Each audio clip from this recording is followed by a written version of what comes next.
Well, hello everyone. This is Jim Haviland, and I'm Kris Snyder. it is Weekly I just Impact. like you.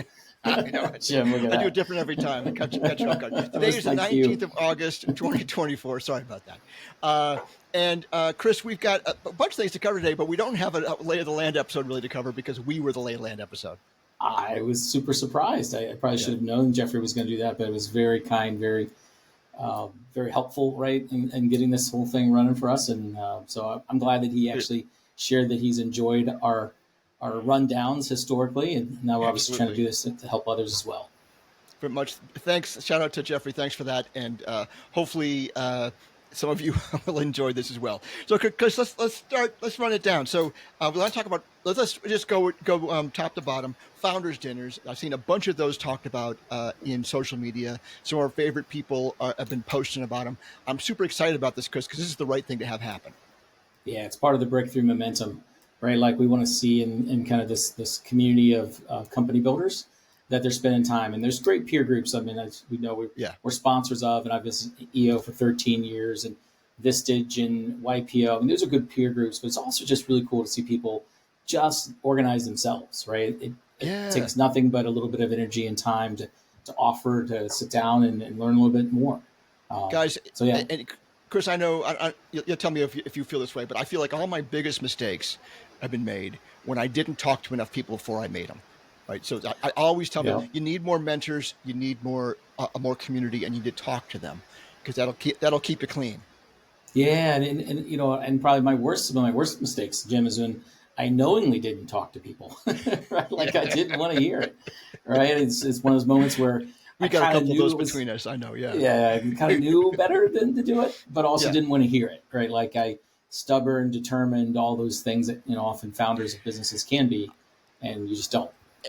You know that it's a natural part of the framework of being a founder, someone who's going to be trying to go out and build stuff, is you're going to be not looking for people to tell you no, but you got to listen to it. And because then it's not no, it's just like yes, if is the thing. As I teach all of my sales teams, yes, if is the way to approach those things. Yes, I can do that if, and know that's where we need.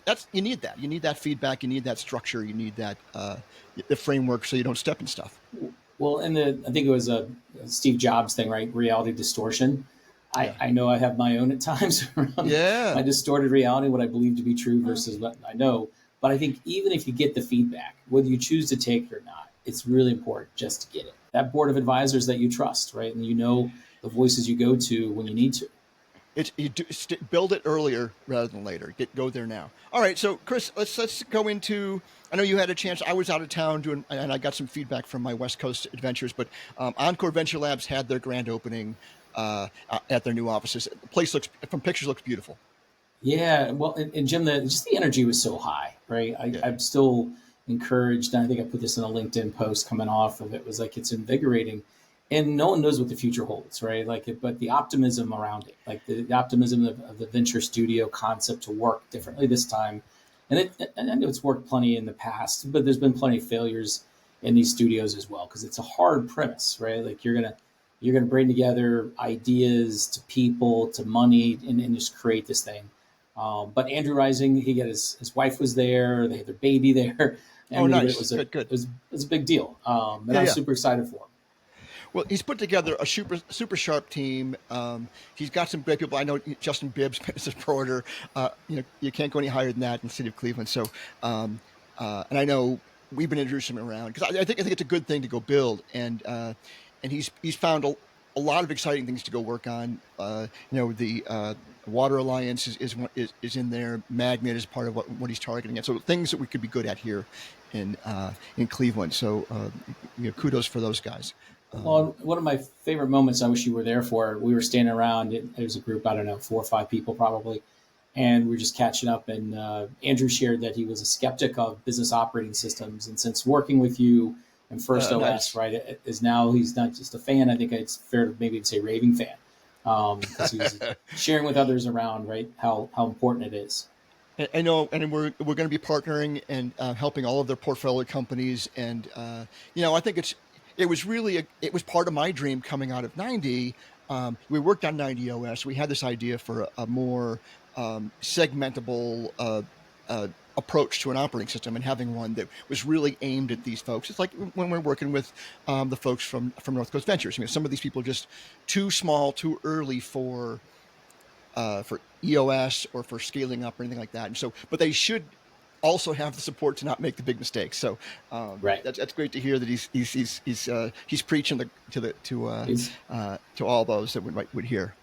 Yeah, and it's also, I mean, there's multiple conversations I had, which was fun when someone say, "What do you do?" And I'm like, "Well, my primary job is chief revenue officer at 90." And there's at least 2 or 3 times where people are like, "Oh no, we use 90." It's like, well, that's cool, right? Like, you and I've been learning long enough when we had 1,000 customers versus the 13,000 and climbing we've got. I know, man. It's a rocket ship, and the thing is, it's easy to be proud of that because it does really help. So if you aren't on 90 yet, we'll help you. We promise. It's I won't charge you a darn thing because I think it's just a great thing to go do. You will be better for it. All right, Kris, let's talk about Crain's. Crain's came out with a new report talking about some bests. Yeah, best employers in Ohio, so not just Cleveland. So the event was last week, and it was Thursday, sounds right. And went there and didn't realize all the people I knew. And one is super proud of Payne and Tompkins, their home remodeling company out of Chagrin, my neck of the woods. I've been a client of theirs multiple times. I coached them for a couple years, but they're just Dave Payne and Dean Tompkins just do just an amazing job, and they won second and kind of the small, medium-sized business category. So really proud of That's fantastic. See them do that. And then our very own Meg Mayhew. There was basically the top 4 HR professionals recognized for the state of Ohio, and she was in that select group of those 4 folks. So proud of Meg and the work that she's doing at People Architects, and obviously she's at 90 as well, fractionally as our head of people. So really, really proud of Meg and all the HR work she does. Great. She's got a new book coming out. Which is, I hear I'm this. super. Yeah, I'm excited to see it. I mean, the gift of being fired, Jim. I think we've each had that gift. So absolutely. It's not.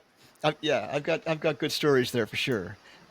Because but Payne and Tompkins, so when I was on the West Coast, your former client, my current client JRP, pretty much because they're in the same business, but they pretty much asked the question, what would Payne and Tompkins do? All the time. So they're recognized. I mean, in their market, they're considered one of the greats. And so congratulations on whatever part you had in that. Good job. Yeah, well, it's definitely I'm proud of them. I'm proud of being in the room when it happened, but they made it happen. I secretly think, and I'm trying to talk Dave Payne into being a coach. I think he's recognized in his industry. I think he'd be an amazing coach to go out and help the other home modelers, because I think once you have that reputation and they build just a great business. And there is something to a remodeling operating system, because that's part of what I did with JRP this last time out, is help them build their model, right? Their financial model. And we'll talk more about that maybe today or maybe in future episodes. We'll see how we do on time. But I mean, that's having a way of rationalizing it is super, super important. And the fact that they brought Agile into their approach to doing work that wouldn't normally be considered Agile has been super impactful, and everyone wants to do be cool like them. That's the way it is. All right, well, Kris, let's move on. So also coming up, I'm super excited about this. Ohio VC Fest is coming up in September, and this is, gosh, there's a bunch of folks that are part of this, but you're going to be speaking there. I get to be on a panel, Jim. One of my favorite things to do, right? Share some stories, swap some stories, talk about fundraising and all the fun stuff that goes with it. So looking forward to that, and really just excited for the region, right? It's cool that we're hosting like 2 days. It's a little bit bigger every year. We got slowed down by COVID, but Jumpstart does a great job at this. But everybody jumps on board, and if you want to meet some people to go have a community with, it's a good place to start. It's well worth it. And it's pre-pandemic since the last time I was even a participant in it. So looking forward to getting back after it. And so one of the panelists is Bill, who's the ex-CEO from Highland Software. So I haven't caught up with Bill in a while. So I'm looking forward to spend some time with him as well. Yeah, I mean, that's the thing. I mean, I think, and he's like one of the many people we know are willing to help people step up, so it's, part of being a great leader is helping people, rise up, and because that's what makes for a great ecosystem. So, that'll be September. We'll talk more about your next time we get together. Let's talk a little bit more on what you're going to be talking about, so you can prep. So I could definitely use the prep cycle. Yeah, I'll give you some prompts, man. All right, good. And let's close out. So I had some impact moments when I was on my West Coast trip, Chris. I mean, sometimes this happens. I don't know if this happens for you, but where I'll do 4 or 5 sessions and they'll all have a theme, and it's like I'm living in my own situation comedy. Like everyone's having a similar kind of problem. And the theme this time was really, and it plays into a talk that I'm going to be giving. I think you're going to try to join me in October for Greater Cleveland Partnership is doing a thing in October, and the name of the talk is "Get Your Numbers Right." And this is an important part, Chris. I think, so many people, they love the parts about EOS that are about, or about other business opportunities, it's about the vision and setting long-term goals. But the real thing that gets people caught up is when they don't lean into getting the right numbers on their scorecard, on their measurables, really understand, and getting everyone to understand the numbers so they're living closer to them. And that's I've seen so many teams get tripped up by this because they just kind of like gloss over when they're doing their scorecard check, or during that part of the quarterly, and it's a mistake. I mean, you can get, that's when it rings the bell. The early warning system that is your weekly numbers, you've got to rely on that. And when the bell gets rung, you got to do something. You got to behave differently this week, otherwise you're going to be in trouble. And I think that's the hard part right there, is the change of the behavior, right? We do the same thing and we expect a different result. We know it's insanity, but we just keep doing it because we know the only way to fix that number on the scorecard is to change us. And sometimes you got to change the people. You're either going to change the people or you're going to change the people, right? Like, and that's hard to embrace and to look at. And I think for me, and I shared this with one of my teams this last week, was that when those numbers don't show up the way they're supposed to, and no one does anything about it, that really is about team health. That's about, this team isn't a team. It wasn't your number to show up. It was our number. You're the steward of that number.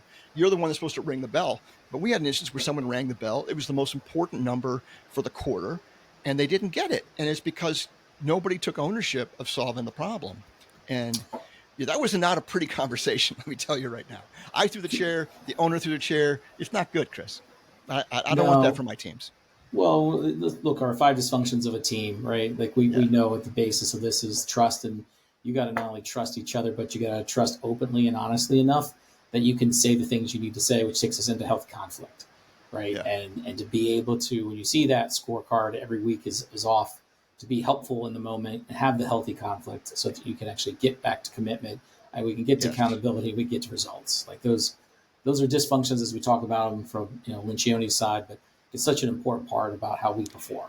And it's such important work that I think that, the teams that are good at numbers tend to be good at numbers, not necessarily at the people stuff. And the ones that are more about people stuff, they got to lean in to get the numbers. You got to get the whole thing, the whole package. And feel it. If you're using 90, if you're seeing a field of red numbers and you see it week over week, your targets are wrong, because you're not going to magically make this happen. You got to, and doing that every week, every quarter, resetting those numbers.